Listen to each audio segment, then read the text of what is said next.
What a wonderful world. And starting over, we're going to be talking about treatment. Anybody in here got any issue they want to start over with? Where's the list?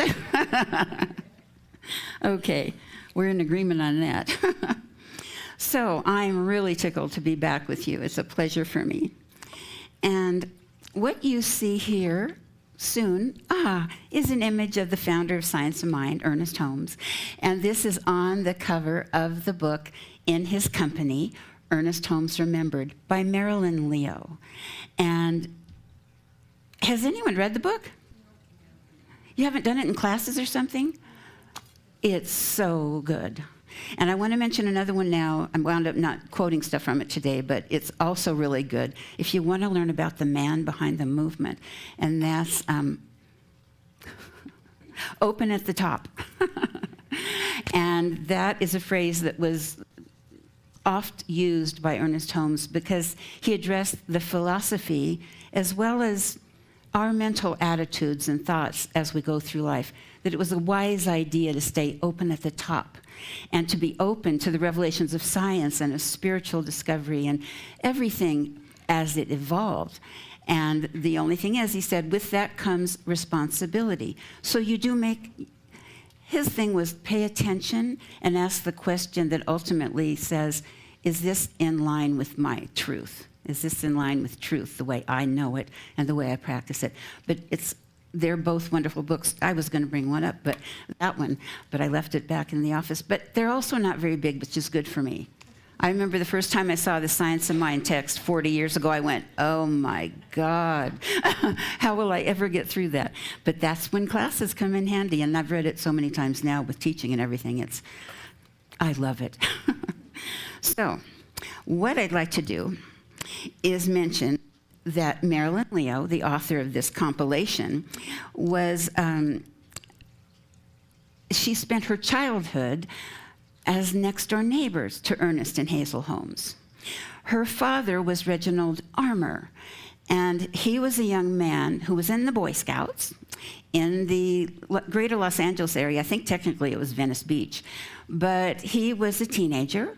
Ernest Holmes was the advisor, the scout troop leader, and was about 10 years older than Reginald. Well, through the time with scouting, they formed a friendship, and he basically became a protege to Ernest Holmes. And he went on to become one of the key people involved in the beginning of the movement, all the stuff that was going on in LA with first classes and then a learning institute, which eventually became Founders Church. And if you're ever in Los Angeles, I really recommend you go see Founders Church. It's magnificent. Historical, absolutely fantastic. Anyway, so Marilyn had the joy of growing up as a little girl next door to Ernest Holmes, he and his wife, Hazel. And this book is full of charming anecdotes, personal stories, observations, just his everyday life and the person that he was, which I love him, absolutely magnificent. But also many, many stories and anecdotes from others who knew him, other co-pastors, people who were involved in the early movement, later in the movement, celebrity congregants like Peggy Lee. She was a real foothold in the church, and I know there were many more. But I just really recommend that if you want a good read, a light read, it will not only amaze you, but it will interest you, and it may surprise you on many occasions. So this book truly is a treasure trove of those personal reflections of Ernest. So that's my plus. I don't know if they have it in the bookstore, or my plug, I should say, but you might want to take a peek. Not yet? Oh, so whoever's in the bookstore, if you want to come look at the one I brought with me, you can peruse it and see if you want to put it on the order list. So we're going to be talking about treatment today. We're going back to those basics. But what I'm going to do first is try to give you a few little tips. They're quite random, but about Ernest. A little bit of younger, and then some of his discoveries he made along the way. So I'm going to try to move right through this. Ernest was born January 21 in 1887, so, a previous century. And he was born on a farm near Lincoln, Maine. And he was the youngest of 9 sons, and a number of those sons went on into ministry of one sort or another. And one brother, Fenwick, was, I think, in Los Angeles area, Long Beach, before Ernest came out. And they started a lot of things together initially. And Fenwick also wrote The Voice Celestial, which is a lovely book that he wrote with Ernest. And it was actually published after Ernest had passed away. But he was such an inquisitive child that his mother called him the question mark. He was always asking questions, and it started very young. And he was a real standout student, except that he asked all those darn questions, so the teachers weren't always happy about that. His parents, by the way, were very, very religious committed, very spiritually committed. And the whole family every Sunday went to the Congregationalist church there, to Sunday school, and that was a weekly occasion. Now, Ernest mentions that one standout, well, he mentions it, and I mention it as a standout because it caught my eye when I read it, and I've read it in both of those sources I mentioned. He wrote this. He said that he was brought up without fear in his home. Can you imagine? He was brought up without fear in his home. He said his parents never mentioned fear, and despite going to a Congregationalist church, a Christian church, they never mentioned a devil at home.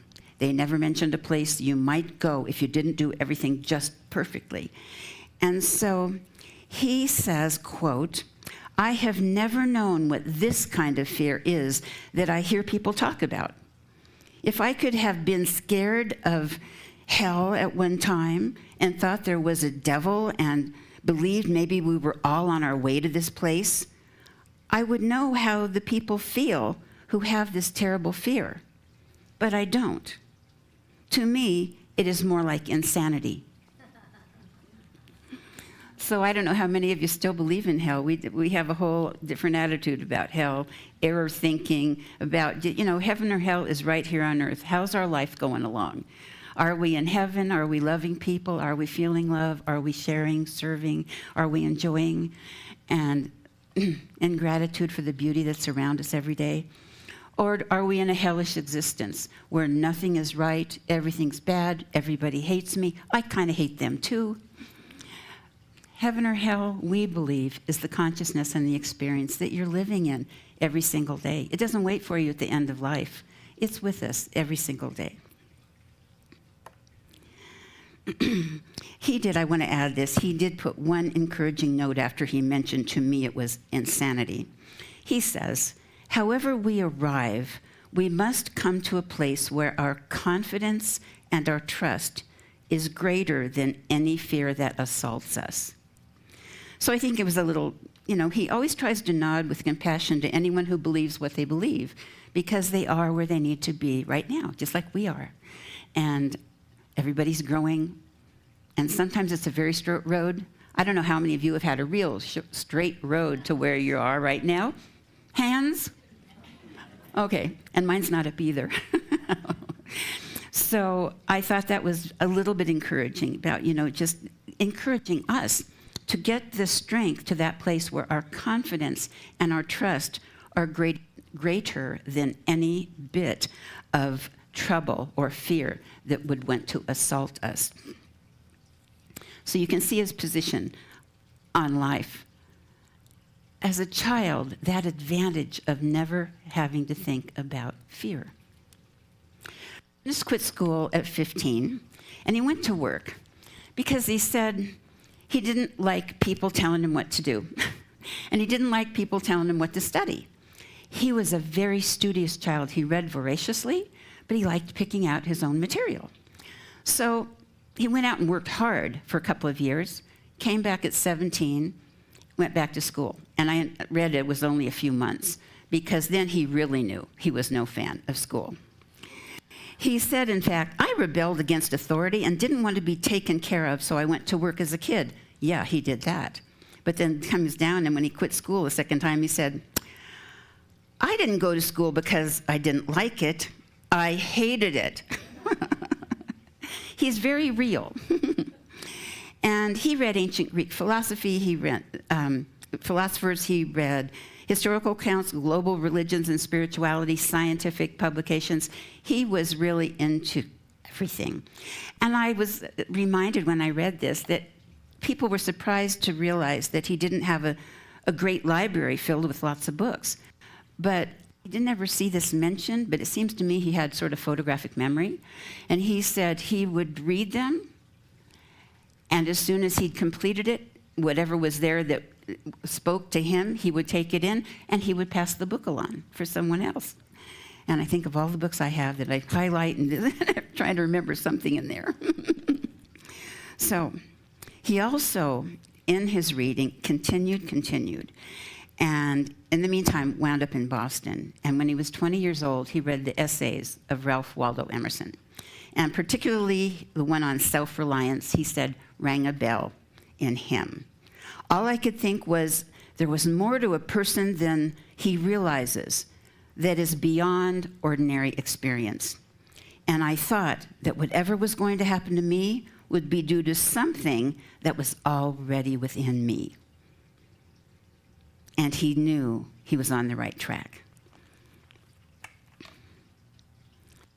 The stories of his life in either of these books I mentioned or anything else that you might run across, you're going to find them knowledgeable, interesting, adventurous, amusing, very inspirational. And that's why I highly recommended that book right there. You will be both entertained and amused. And again, I think you'll learn some secrets, and you'll learn some funny things, and you're going to learn some things that you're going to go, that sounds like me. And I don't know about you, but I like that. I want whoever's giving me good information to be relatable, so I feel like I can get it and apply it from my life experience. His path and career was varied and global, and I can't even go into all that or we'll never make it through treatment. But I'm touching base to just throw out, like I said, a few random things that might ring a bell with you, that might make you want to inquire a little bit more. When he spoke, he would fill large halls, and when he would speak repeatedly somewhere, they'd start with a 500-seat audience, and if he was there the next week, they'd need 1,000, and then the next time they'd have 2,000. It was just exponentially growing. He never used notes. Ultimately, the book, The Science of Mind, was published in 1926 the first time. Now, he didn't sit right down and write that book. That was the compilation of all the transcriptions of all of his talks that his secretary attended and took, I guess in shorthand, took all down and wrote them all. When his cohort said, you need to write it, you need to get it published, they went through and tried to organize them in the kind of formatting that you see today in The Science of Mind. But it's a treasure, and I think, no notes, go figure. You can see, I do rely on them. So I would like to, I did already tell you about Founders Church, absolutely fantastic. One of the things that Ernest Holmes said about religious science is, I didn't make it up. He said, religious science is a compilation of the great thoughts of the ages, the deep mystical yearnings of minds in search for God, and the modern approach to a faith which can be demonstrated. And ours certainly can. That's why we call our treatment results demonstrations. It is shorn of dogmatism, freed from superstition, and always ready for greater illumination. He never wanted it to be static. You know, when you can't ask questions and the rules are the rules and we don't change a word and don't ask. His thing, again, open at the top, always ready for growth, for new revelations of life, of evolution, of science.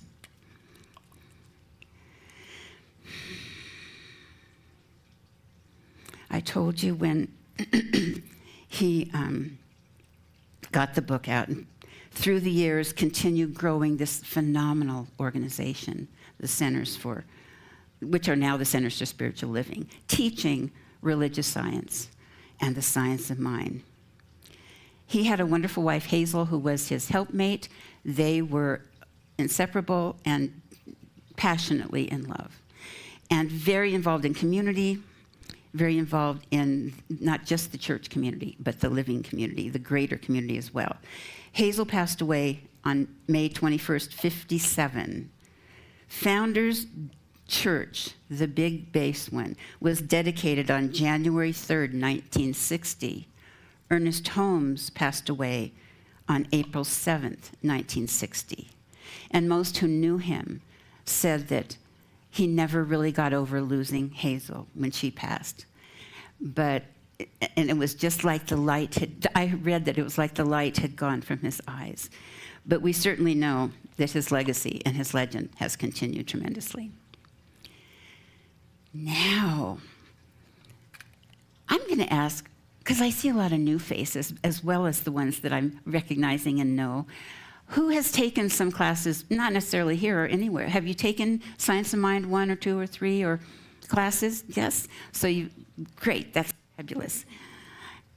My very first Science of Mind teacher, she would stand up and she would talk about something and she'd make a point and she'd say, people, you have to get into the classes. It's one thing to come on Sunday morning and sit here and listen to all this good stuff. But if you really want to make it work in your life, you've got to get into the classes. I couldn't agree more, because as I told you, I was befuddled when I first looked at the book. I would have gotten nowhere if I hadn't started with that beautiful, kind, informative guidance. So how many actively use spiritual mind treatment in your lives? And for those who don't know what spiritual mind treatment is, someone give me what you say it in a brief way to tell someone what that is? Anyone? Affirmative. Affirmative prayer. That's basically the Science of Mind method of affirmative prayer. And affirmative prayer means we're not supplicative, we're not begging.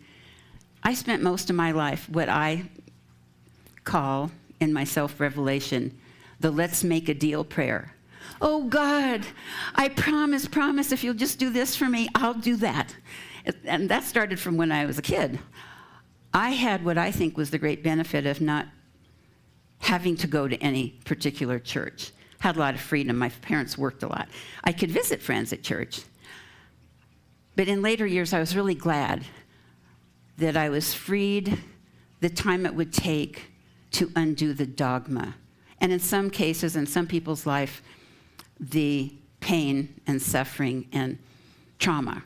So I'm kind of glad my parents were kind of free-floating. They believed in God, but they were busy working. In fact, I remember my dad saying, the Masonic Lodge is my church. So I grew up in a very Masonic family. So what I'm going to do is, I'm going to ask I think we have one little quote.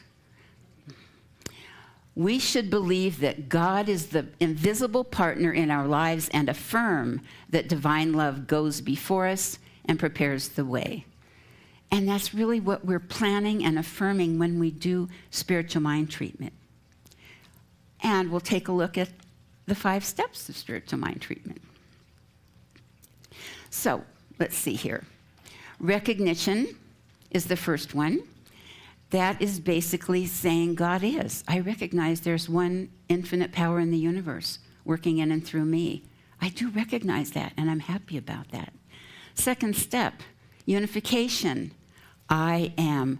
What does it mean I am? I am one, unified with that God. It works its perfect self in and through me, in, through, and as me, and I am a part of it, as we are all a part of all of creation.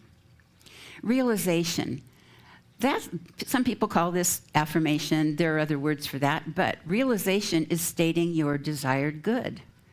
What is it you want to make your wonderful world extra today? What is it that you would like to do a treatment on and draw it into your life? Or release it. You can do treatment to release things that are no longer serving you. But what I want to remind you when you do make that declaration is that you make it confidently. Go to your faith point confidently and do it in the first person and do it in the present. So you don't want to say, I hope this will, I think this might, well, I'm Sure I did it the right way? Maybe I better start over. You don't want to question yourself, because what you're questioning is spirit. You don't have to question anything. Once you get that down, it knows what's in your heart. It's clear. I mean, you want to be clear, but you don't have to worry about crossing every T and dotting every I. So once you affirm that statement of what it is you'd like to draw into your life or release from your life, you're going to go to the last step. The fourth step, which is thanksgiving. That is giving thanks, grateful acceptance. Because when do you usually thank people for something? After you get something? Your birthday gift, or a cup of coffee, or lunch is on me today. Oh, thank you. So it's very purposeful that we're saying thank you before we close out this treatment, because that is declaring that we already have this. It's done. And in truth, it's done in spirit already. So we're just saying, okay, show up for me now on my level so that I can experience this to its fullest in my life experience. And the final step is release. Release. And it's just simple. How many times have we heard this phrase? Let go, let God. Now again, you know, the analogy that I've run across is when you're releasing your word into the law of mind for manifestation, because you want to allow it to happen. You're not really making it happen, but you're putting it out with your attention and allowing the universe to have it happen for you. It's like casting a fishing line onto the water. You cast it out there on that still pond, still pool, river, whatever it is, lake, and you don't go, oh, wait, maybe I better measure, maybe if I move it, they'll do something. Oh, wait, maybe I put the wrong thing on it. You don't sit there and just play with it and bobble. Most of the people I know who are fishermen, they get it out there, they kick back, they usually have a beer or something, and they're just enjoying that pond or that lake wherever they are. So if we take our treatment and release it and then go into all those self-doubt thoughts, we're like tugging on that line, saying, I don't trust you to do it right. I must have to do something else first. So try to remember to let it go. I say, remember Queen Elsa's words in Frozen. Let it go, let it go. Really let it go.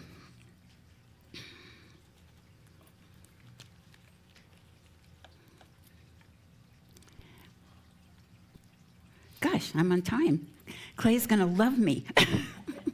I'm going to love me. I wanted to end with something on that. Hold on one moment. Oh, no, I have to give you one more analogy since I have time. Not analogy. It's a story on Ernest Holmes.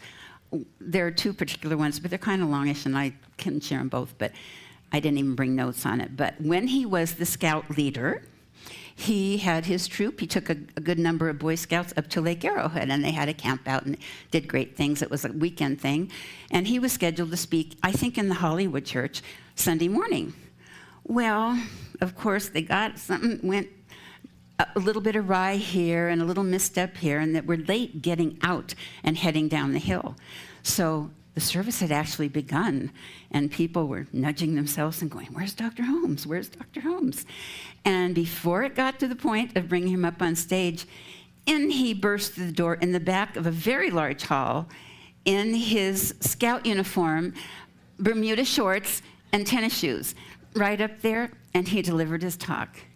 He said, it doesn't matter what I wear. I'm up here to share truth with you. I'm up here to tell you about how the universe is on your side and it's going to work for you. That's just how he was, and I love him for it. I would like you, if you want to take a peek at your, how's my time? Okay? If you take a minute to look at the handout that you got. It's a form so that you can go home. If you're new to treatment, and even if you don't even really understand it yet, you can just in your heart, if you agree with the principles, if you can agree with, I do think there's one creative intelligence, and you can call it God, Goddess, Buddha. I say you can call it Fred, you can call it Linda. Doesn't matter. We don't have a jealous, vengeful God. We have a loving, playful, joyful God. And if you can believe that, and if you can somewhere inside of you believe that that energy is working in and through you, not sitting at a desk somewhere off over a cloud judging you, but an energetic form that is flowing through your veins in this moment and in everything in creation. If you can believe that much, then give it a go. And so I'm just going to read this, and we'll go through it briefly. And you know, when you do your treatment, it's as simple as that chart that we saw, basically. God is, I am. It can be that brief.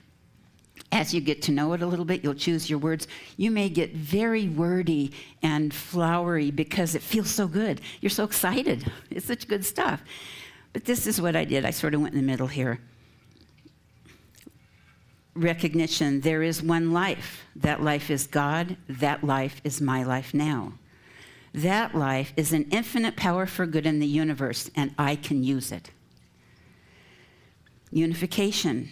I know that I am one with divine intelligence and that it flows and expresses in, through, and as me. 3, the declaration or realization. In this knowing the truth of who I am, I, and you can put your name right there in that line, declare, and then you think about, maybe it'll be the first thing that comes up in your heart. You just put what you want to have working for you today. I claim this knowing that I am never alone and that all things work together for good, my absolute highest good. And I want to add a footnote. Whenever anything is for your highest good, it's automatically for the highest good of everyone around you.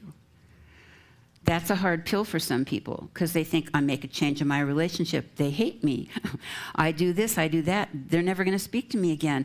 I'm hurting them. Or we're not talking about hurting people. We're talking about when you are guided and you are making movement in your highest good, it's always also for the highest good of those around you. Maybe just because of the lessons it brings, just like all those lessons we get every single day. As I release it into the law of mind and open myself to the abundant flow of the universe. With a grateful heart, I give thanks for this reality, and we always close our treatments with, and so it is, right? That's the period, paragraph, end of page, and we've released it, so we're totally letting it go. Well, I want to thank you for being a fabulous, fabulous audience today. And how many people are going to go home and do their treatment today? Oh, okay. And how many, if they do it, it's going to be the first time they've tried it? Very good. And you know, when you want help with treatment, we have wonderful practitioners here that are available. In fact, they'll tell you about that even after the service. You can get, is it a 2-minute miracle, Hazel? 2 or 3 minute? 3-minute miracle. If you have something on your heart and you would just like to talk to someone that can affirm the knowing the truth for you, it's like getting a gift that you didn't expect. So I thank you now. I know what I was going to finish with. I loved our songs because, you know, it is a wonderful world. And 3 little birds, don't worry about a thing because every little thing is going to be all right. And I know that for you now and always. And can you share and say with me, and so it is. Thank you. Is he playing? Prayer or song first? Oh, okay. We'll do this. Thank you. Oh, thank you. So if you'll join me now, we'll just anchor this in a treatment. So if you're comfortable, close your eyes because it just can help you drop your awareness into that center of your being, into your heart center, into that love center where God resides in our mind's eye. We know he's in every cell and every tissue. But we like to go to that place of our heartbeat. And even in the center of our being, we're breathing into that. So right now, it is such a joy and delight to state and to recognize that and to believe that there is one incredible creative energy in the universe that we call God or we call spirit, divine mind, infinite intelligence. It answers to all those names. And we are so grateful to know that it is everywhere present, all-knowing. We know that, and we know that it is one with us, and that qualities that are attributed to the God life flow in and through us as well. And it's nice to have a reminder of that. So I'm grateful for that, and I align with that, accepting that we are all one, and that God presence always says yes. Always says yes. And this is what reminds us to say things that we really want, to bring them into our life. And I know in this moment that every person here is such a unique and individual miracle of the universe, that life is working so actively and beautifully through you, that truly we are having, because we are claiming a wonderful world. And I know that we leave here with smiles and thoughts and activities and so much going on in our lives to be grateful for. And even when things don't look like they're going the way we'd like them to go, if we have a core belief that everything is working together in the bigger picture, whether it looks like it right now or not, if we trust that and the divine plan, we trust the outcome, we trust the process of life, we're good.